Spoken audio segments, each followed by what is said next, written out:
Today's webinar is Let's Get Pumped. You can do a Bike to School event. All of our presenters are here to talk about why introducing biking and group events are worth the effort and can be successful with just a little bit of advanced planning. First, we'll hear from Mark Wyatt, Executive Director of the Iowa Bicycle Coalition. He's been leading that group since 2006, and among other initiatives, he's been focusing on education for users of all ages and comfort levels. With that experience, he's going to cover the benefits kids and families get from biking together. Mark will turn it over to Christine Gilliard-Arthur, PE teacher at Gladys Noon Spellman Elementary School in Cheverly, Maryland. Christine has been a veteran event planner for walking and biking events, and she has some great tips and lessons learned to share for handling events that specifically encourage bicycling. With all of that, it's no surprise that she's 2012's Maryland Elementary Physical Education Teacher of the Year. Then we'll hear from Don Cross, School Safety Coordinator for the City of Phoenix. He's responsible for working with 50 K-12 schools on pedestrian and vehicle traffic safety issues. Don has done a great job coordinating events that include multiple schools. For all of you big event planners out there, Don has advice for putting events together at the community level. To round out the speakers panel, we'll hear from Nancy Pullen-Sufert, Associate Director of the National Center for Safe Routes to School. She's going to formally introduce the Walk and Bike to School website that was launched last year. She'll point out a few resources that you might find helpful when you get started planning your event. And after that, we'll open the floor for questions. Take it away, Mark. Hi there. My name's Mark Wyatt. I'm Executive Director for the Iowa Bicycle Coalition. We've had a Safe Routes to School program that we've run since, I believe, 2007, and has enabled our organization to get involved in a lot of different schools across the state. But it's important to remember that the Iowa Bicycle Coalition may be a little bit different than a lot of the programs that are tuned into this webinar, because we're a statewide organization. We don't work in a specific school district or school itself. We're looking at these statewide pictures, so that's enabled us to take kind of a more bird's eye view of Bike to School Day and work with a lot of different programs. To do this, we've got some partners that we've worked with. Amongst them is our friends with Live Healthy Iowa, which is an organization that is promoting Walk to School Day events and a contest, if you will, to get kids walking and biking in their prospective schools.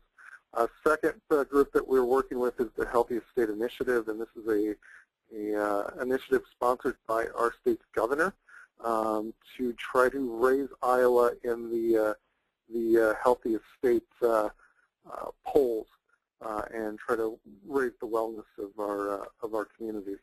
And then finally, the Department of Public Health, who has a great network of public health professionals across the state, so it makes it easy to disseminate information down to the local level when you have 99 county resources that you can tap into.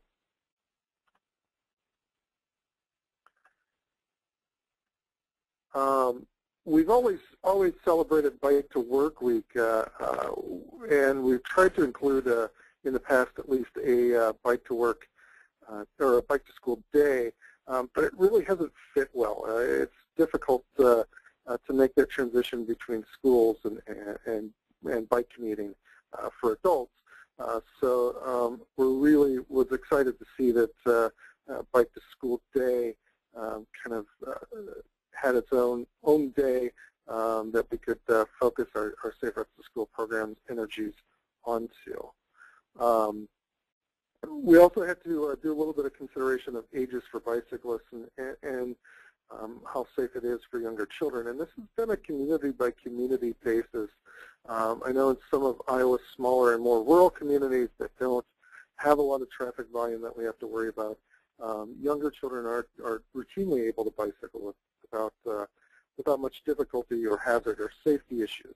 But in some of our larger communities, that becomes more difficult. So it's one of those things that we do want to encourage our communities to look at the safety measures and see what we can do to participate. Of course, as I said before, we also want to make things fun, build excitement, and make things kind of cool and exciting for the kids. First picture I have over here is, I believe, one of our middle schools, which you have a teacher that's kind of engaged engaged his students to ride their bike to work during one day. Of course, if he's going to do it, they think it's even cooler that they can participate with the teacher in this fashion. Another bike and walk to school day where the parents and the kids get to participate together. And this is over in Spencer, Iowa, where we have kind of one of the bike champions and fanatics out there that really got excited. And I believe they're, in addition to the bike to school day, running a regular bicycle train that runs on a regular basis to school. Also exciting, and another resource that we really try to take advantage of is the biketoschool.org website. This has been a great tool with a lot of good information, kind of one-stop shopping for this event, so we don't worry about replicating any of this on our own. But some of the advices that they give we think are outstanding. It's in start big or start small. There's probably a tendency since Bike to School Day, and it's really exciting to get people to think big and see how many bicycles we can get to school on one particular day. We're also, encouraging schools to think almost on a neighborhood level and keep things small and increase the parent participation and neighborhood participation. So keeping small units but building up the school program together, I think, is a good step that you could do. One of the tools that we do have available to us is a lot of bike safety freebies. These are everything from wear a helmet magnets to education curriculums to stickers to reflective dots to share the road safety cards and posters, and all those items are available. We do the DOT offers them, and they produce the materials, and we do the distribution for them. And last year we had about items that were sent out to 23,000 different students. Of course, Bike to School Day in May, we get unreasonably busy doing shipments of boxes of things to classrooms, but it's really a good opportunity to get kids out there.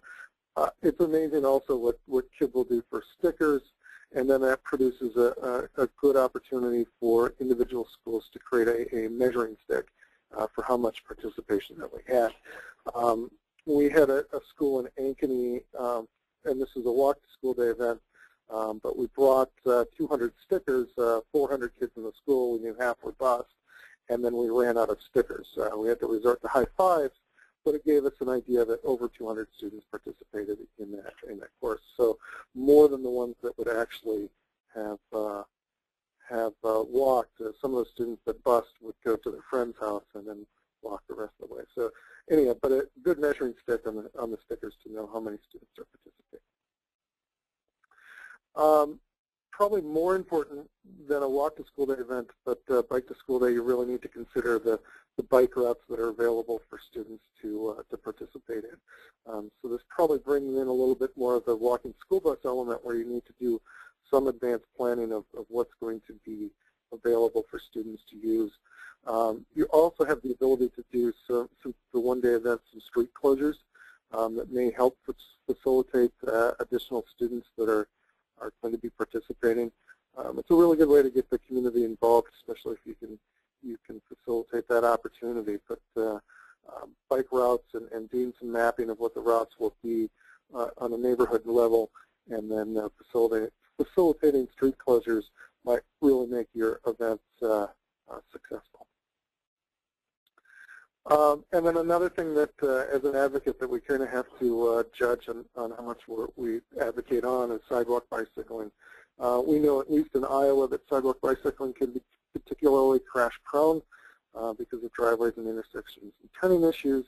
But at some point, kids don't have the ability to judge gaps in traffic, and that speed and bike handling capacity.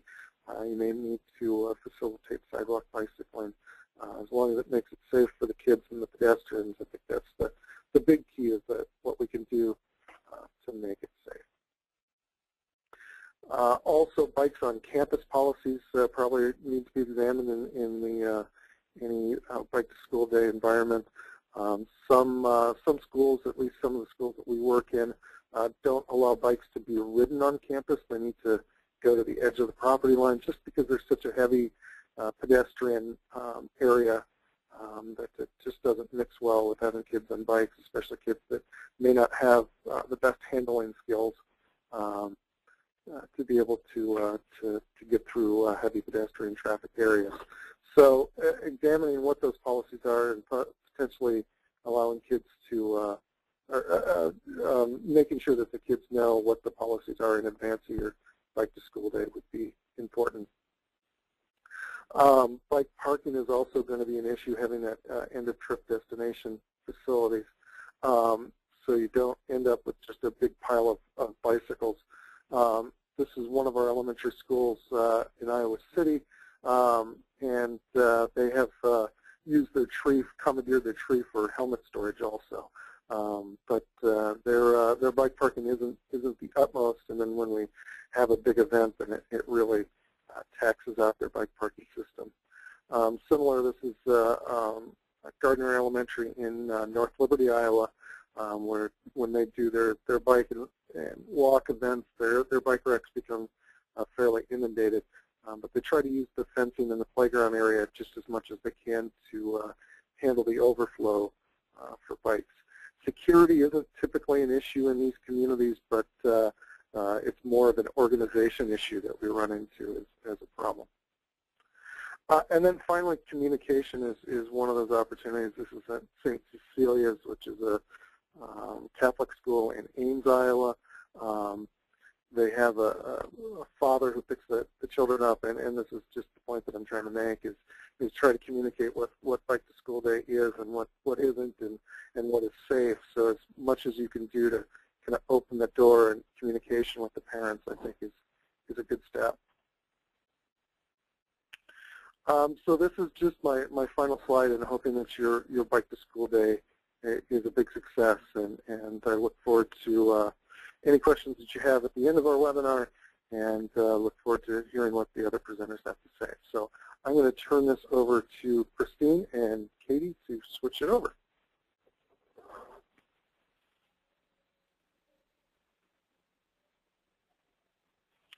Thank you, Mark. Do you have my screen?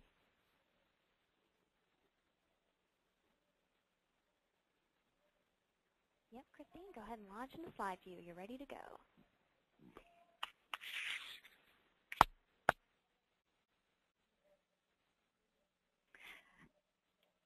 My name is Christine Gilliard-Arthur. I am the PE teacher representing the Gladys Noon Spellman family.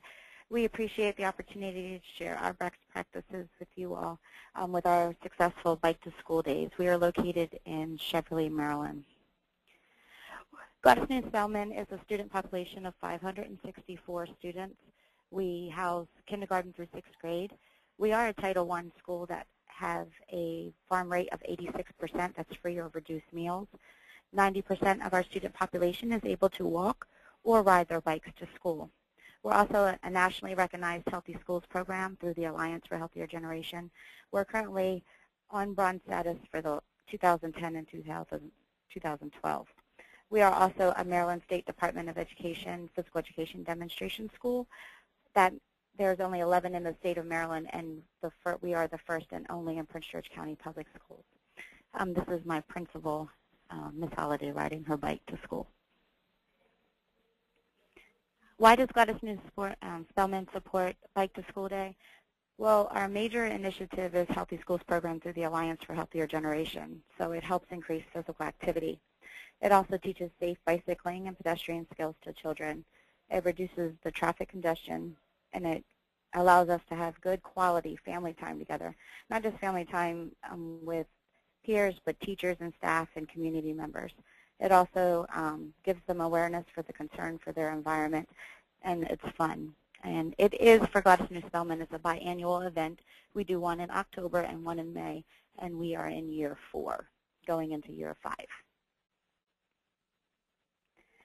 So some good planning and best practices for us is the first and most important thing, in my opinion, is the buy-in.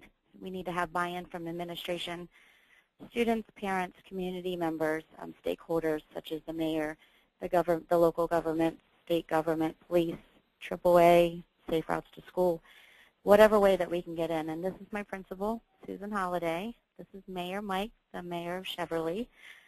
That's me, the physical education teacher. This is Amy Wiley, the PE supervisor for health and physical education, recreation, and dance. And this is RJ Elkridge. He is a parent as well as a council member for the city of Maryland, for the town of Cheverly. And this is his daughter, Sophia. The other thing that Gladys Noon Spellman has is a School on Oath Council. This council sets standards for physical activity, nutrition, and curriculum wants and needs. So if we want it and we need it, we put it in place to be successful at Gladys Noon Spellman. Some of the other important things are setting dates for the events at the beginning of the year, setting them in August when we go back to school. That way it doesn't conflict with other dates. It's a priority and you have ample planning time. It allows for you to start that designated starting point if you want to ride from homes or designate a particular area and ride together.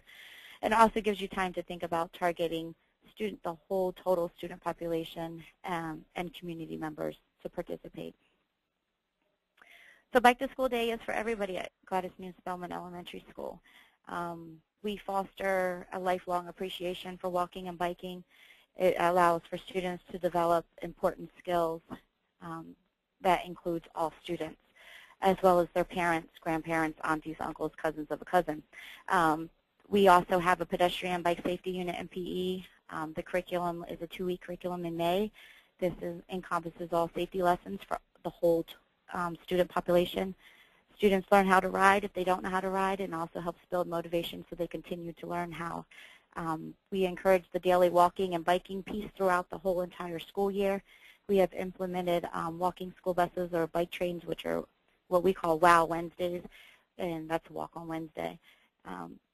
On the colder weather days that hasn't been successful for WOW Wednesdays, we do have an early bird fitness club that the students, and in the picture you see one of our students on a wave board actually doing weaving and maneuvering during the curriculum, during their physical education lesson.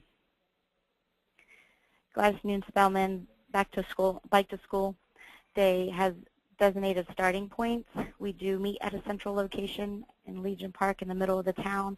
It is not even a mile from our school, but it is a centralized location for a majority of the school population, front and back, easy access to complete the journey for us, completing the journey to school together. We communicate regularly with them. We start in August with a yearly calendar of projected dates, reminding them monthly, flyers with maps. We have a bike policy that goes out. We have banners that are hung year-long, knowing that this is a way of life and not just a one-time event kind of thing. In some of the pictures you see that we give away a bike in May, and then we have racing numbers, and then those students always encompassing the whole student population, because we don't want to isolate and we want to encourage everyone to participate. So we have a walker bike at school, so some of the students share their bikes and they ride in the bus circle out there. We also have a thing called Jam in Minutes, where physical activities are planned, which is a school-wide initiative, and I'll show you a picture in the next slide. This is a picture of them jamming, which is, jamming means just a minute. So it's just a minute of exercise, and if you look in the perimeter, you'll see where the bikes are parked around the back, and the parents are jamming with them with their T-shirts, and you'll see some of their incentives for the medals. Some of our considerations, one and the most important thing is educating them about the importance of helmets. Being in a Title I school and high poverty and not easy accessible to those safety requirements, we have asked for donations from community. AAA Mid-Atlantic has been superb at providing helmets for our students. Our Safe Routes to School grant have given us donations to give away to students, raffle them off. At one point, we gave them to whoever participated on our very first one. Bikes, we also want to consider the safety of their bicycles. Now, the Bike to School Day in May is usually the culminating activity for their PE curriculum, their bike safety and pedestrian curriculum.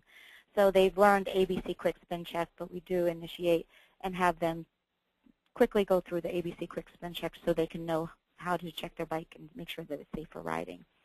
The bicycling routes are established with the help of our Safe Routes to School liaison and the town officials within the town. You'll see here, and this is Officer Webb riding his bike, actually escorting with the kids on the bicycles, and we have several police officers who do that with them. They provide assistance for restricting the traffic so that the students are riding in the street together, and they aid the crossing the street. Also, Gladys Noon Spellman Safety Patrol are there to help assist, as well as multiple parents. And you'll see that students are not just only on bikes, but they're on roller skates, they're on skateboards, they're on scooters, they're walking. Some other additional considerations that parking your bikes is a big concern. We do have 3 bike racks, and we highly encourage the students to use them year-round. But we do label the bikes. They are more than welcome to park them on the perimeter of the gymnasium. We label them with their name, their classroom teacher, so it's easy to identify who they belong to. We also have a bike lending system, bike lock lending system, so that if they do not have a bike lock and they do want to ride their bike and they want to put it up on the bike rack, they can borrow a lock and lock up their bike for the day. We use that as also as a incentive piece. We've done T-shirts, we've done water bottles. We always raffle a bike off in May, and again, we do the bike locks and little things, the medals that hang around their neck if they completed it, or they did the Jam in Minute, to just encourage them to continue motivation. So really, what does this mean for you? You can do it. We can do it. We are team players assisting one another. It truly models healthy behaviors, and most importantly, we want to foster that lifetime movement for loving how to move and why to move, and just have fun with it. I'm going to turn this over to Don. Thank you, Christine. Are you all hearing me?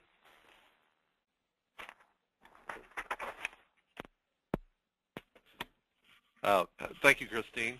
I cut out for a second. My name is Don Cross. I'm the school safety coordinator for the City of Phoenix Street Transportation Department. And today I'm going to talk to you about planning multi-school bike-to-school day events. In this presentation, you will learn how to reach out to schools, how to engage students, how to engage police at events, how to reach out to partners, how to plan events, and how to get media involved. Here's a little history on the City of Phoenix. We started doing the Bike to School Day events before the national event started in 2010. We did 3 Bike to School Day events. In 2011, we jumped to 8 schools doing the events, and we added pre-bike training assemblies, and we did 16 of those. In 2012, we jumped and doubled to 16 schools, did 30 pre-bike training assemblies, and added 5 bike rodeos, which we modified and added some additional stuff to. And then in 2013, coming up, we've invited 47 schools to participate. We have 25 Bike to School Day events, 31 assemblies, and 32 bike rodeos. We've educated over 30,000 students since we've begun training in 2010. How to reach out to schools. This is a picture of one of our Bike to School Day events with Stetson Hills Elementary. My suggestion when you're reaching out to the schools is be aggressive. You know, don't wait for the schools to contact you. It's always important that you are out there knocking on their doors, calling them, emailing them. You know, don't wait around. If you want to put multi-events together, you really have to be steadfast and aggressive in your approach. You know, and I invite the schools, so I make the schools feel lucky to participate. I send them invitations and tell them about the amount of schools that are going to participate, the amount of schools from their district that are going to participate, and it makes them feel special to be a part of it. And also, when you're doing the events, make sure you're controlling each of the elements of the preparation. If you leave things to other people, sometimes that's how things get dropped in the end. These are my contact steps when I'm starting to put my events together. I'll formulate a list of schools who I would like to ask to participate. The way I formulate the list, I will go through all of our 8 council districts and determine which schools have expressed a desire to participate in bike events, and I help to encourage that with the bike events that we schedule with the city. I'll send out invites to those schools who are on the list. I will follow up once I've sent out the invites, and when it's all said and done, I'll create a final schedule. Here's an example of the school list with schools from our 8 council districts, and I've laid out dates and things for me to contact them about. Here's a sample invitation that I send out to the schools. Here's a sample schedule of my final schedule once everything's in place, so I've got something to refer back to with my multiple events. Definitely engaging students is important. You have to emphasize the fun. We make sure when we're doing education, we do it through entertainment. We try to challenge the students with contests, and we provide the students incentives for participating. Emphasizing the fun, here's an example of students who participated in our bike decorating contest. This was a ride we did at Canyon Springs Elementary. So you can see how the students really took the contest and made it their own. Here's an example of our education through entertainment. We'll have special guests come to our assemblies, but they all have an element, whether we're doing biking or walking, that talks about the element of that day.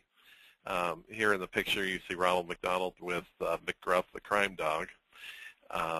All of these entertainers are important to our education process.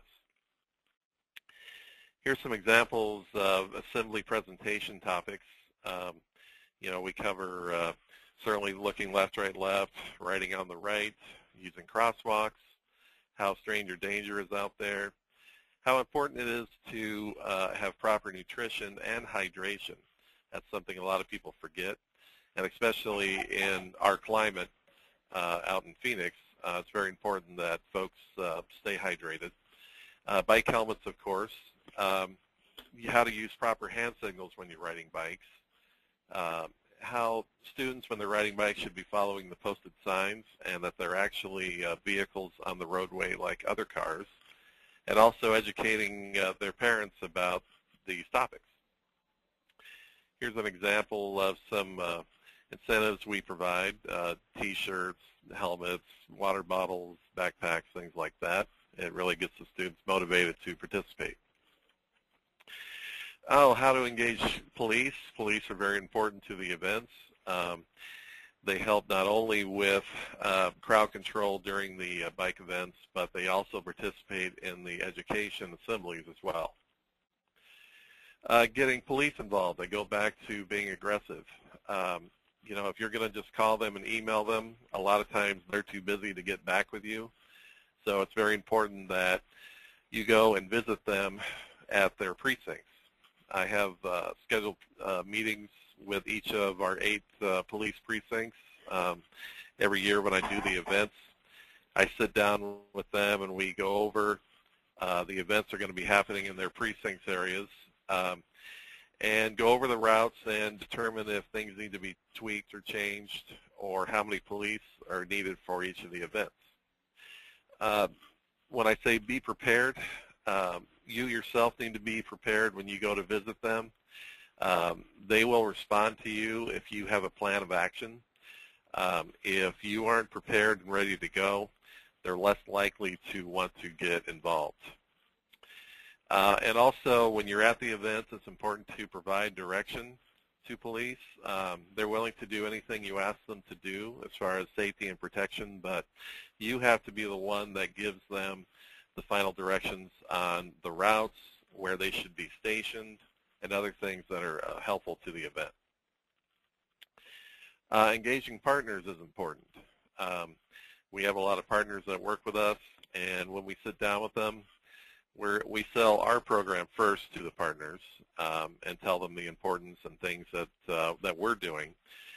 Then we see if the partner is on the same page with us, and then once they decide they want to work with us and get on the same page with us, at our events we sell their program within our program. And I would encourage you, anybody that works with partners, to do the same thing and sell their program within your program. Here's an example of local partners that I work with on my various events. Everybody's very willing to help and are very active and are very helpful. Building an event, there's certainly important elements to that. Like I said before, identifying the schools is huge. Reviewing and creating the event route.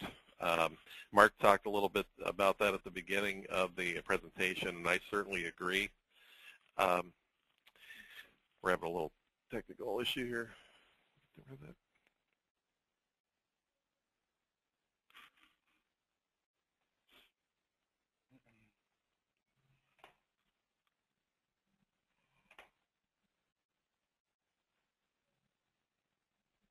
Okay, sorry about that. I'm back.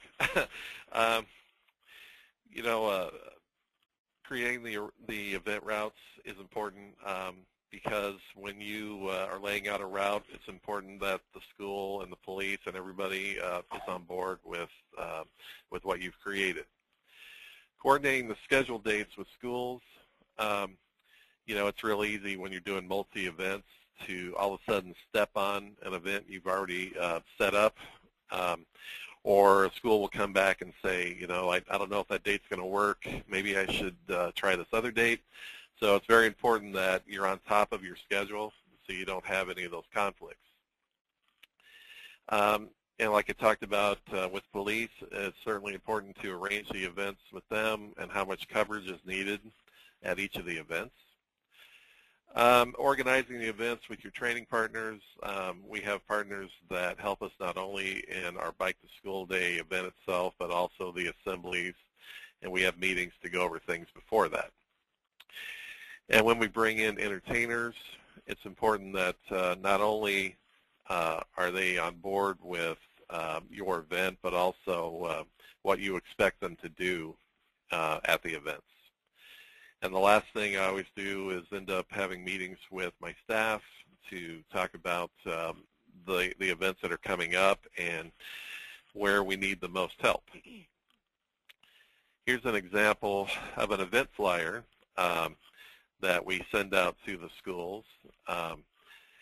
We created ourselves in the city of Phoenix through our GIS program.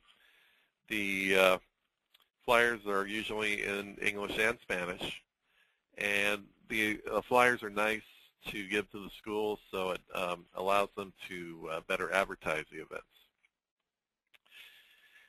Media getting involved is very important.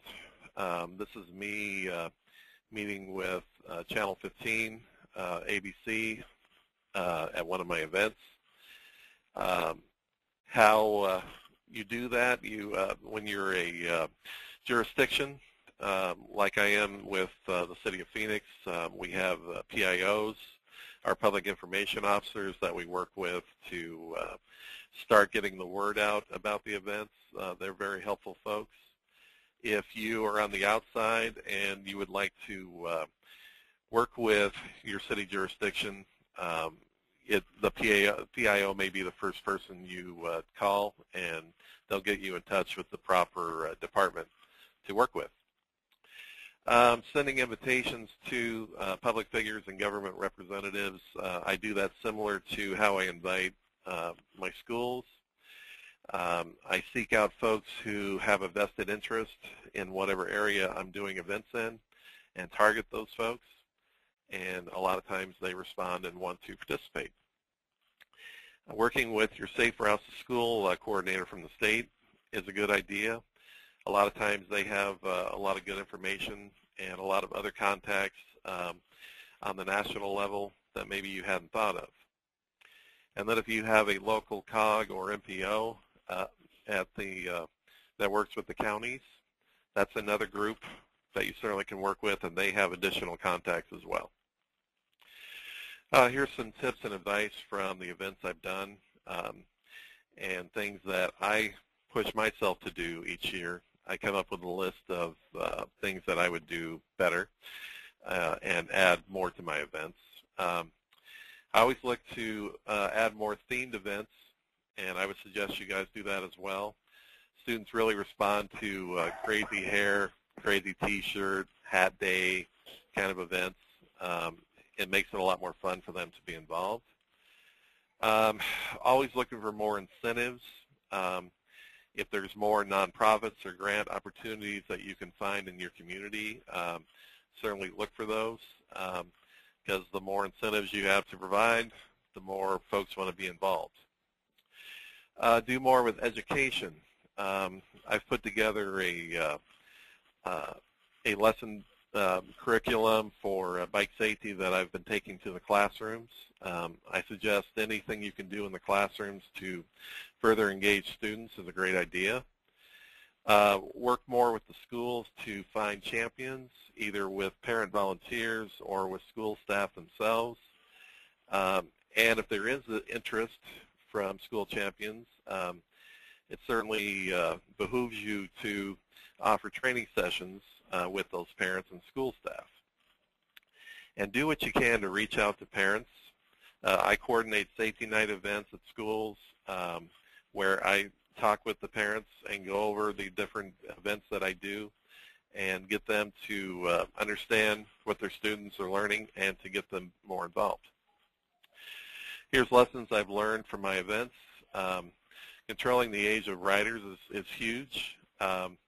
We found that when we had younger riders, younger than 3rd grade, they would be at the back of the line and holding up the line, and it would stretch, and it would stretch the police coverage, and it caused a lot of issues for the ride.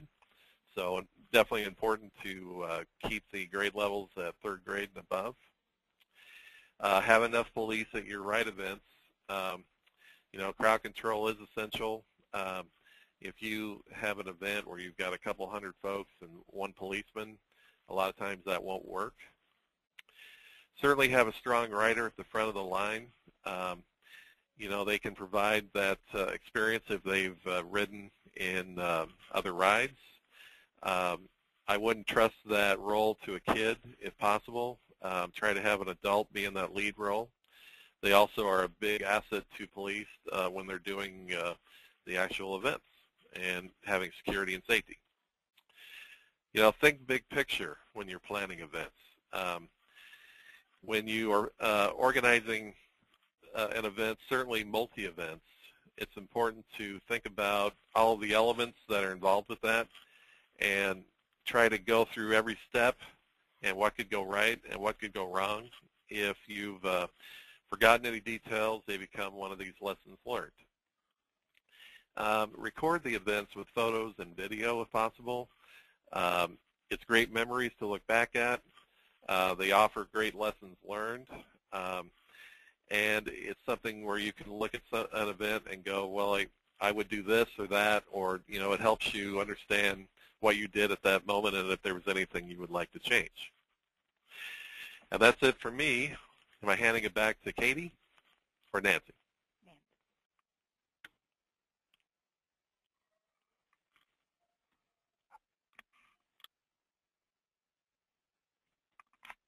Dawn, I think you are handing it off to me. My name is Nancy Pullen-Sufert. I'm with the National Center for Safe Routes to School, and we have the pleasure of organizing National Bike to School Day, and as many of you on the call know, last year was the first National Bike to School Day, and we're really excited that it's time to be planning the next one.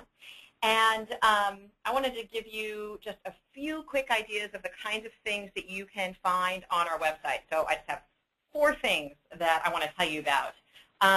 Of course, one of them is registration, and I'm going to tell you about that at the end, but I also want to point out that we already have 150 events as of this morning registered for Bike to School Day, and those are across 38 different states. So we have a lot of excitement brewing, and we know that we're just on the cusp of things. So after hearing Dawn's presentation, which is very impressive in terms of the breadth of things that Dawn does, and Christine gave a great example of what it looks like to pull this off when you work within a school and you're really promoting the physical activity angle. And Mark talked about sort of a broader view of how do you plan events and why do you care about it, and looking at things from an advocate perspective as well, and organizing from that view. If you have never done a Bike to School event before, we have some basic tips on our website that will walk you through the basic stuff that you need to do. And as Mark pointed out, you can start big or you can start small, and we talk about that specifically on our website too. If you are trying to build buy-in among parents, among other potential partners with the school, you might be interested in showing them our annual report. It's just 3 pages long, but it has some nice pictures, some nice quotes from last year. You can find this on our website. You can also find lots of other resources that might be useful for you. We have tip sheets, including ones that are directed to parents that talk about how to help their children be safe bicyclists, and also ones directed to students about how to do that. Both of these particular sheets are also available in Spanish. Something that you heard mentioned by a couple presenters was about planning the ride route. We have Map-A-Route, which is a walking and bicycling map-making tool that's available on our website. And you can then create the maps and then share them with others. You can add icons to it to show where there are crossings, where there are stop signs. You can also add where a bike train might have different meetup points along the way. And then all things shared either via a unique URL or by PDF. They were shaking them. They're not supposed to. And the fourth and final thing, as I warned you about at the beginning, I just want to remind you, please register your event on our website. So how many of you were able to get in your target heart rate range of 130 to 190? Christine, we can hear you. Oh my God, I'm so sorry. Oh, no, it's okay. Don't worry. Just mute your phone with *6. Thanks. Sorry, back to you, Nancy. Well, you know, as I mentioned a minute ago, Christine is all about thinking about the physical activity side of biking to school, and that carries over in all facets of her work, even right now as we speak. So please do register your event. We also are doing a bike rack giveaway. So for anyone who registers an event, you'll be entered into a drawing to win a bike rack for the school of your choice. We are giving away 10 bike racks in partnership with Ceres, and we're really pleased about that. And finally, after the event, please send us your pictures. We love to see them. We love to see them. And we try to post some of them on our Facebook page as well. And that is it. So I'm passing it back to you, Katie. All right. Thanks, Nancy. I'm going to switch back. Here we are. We got a bunch of questions, so I am excited to get this part going. First of all, thanks to our panelists. This is great. We definitely got a lot of really great questions. Mark, I'm going to turn the first one on to you. Mark, are you with us? Yeah, I'm here. Great. Okay.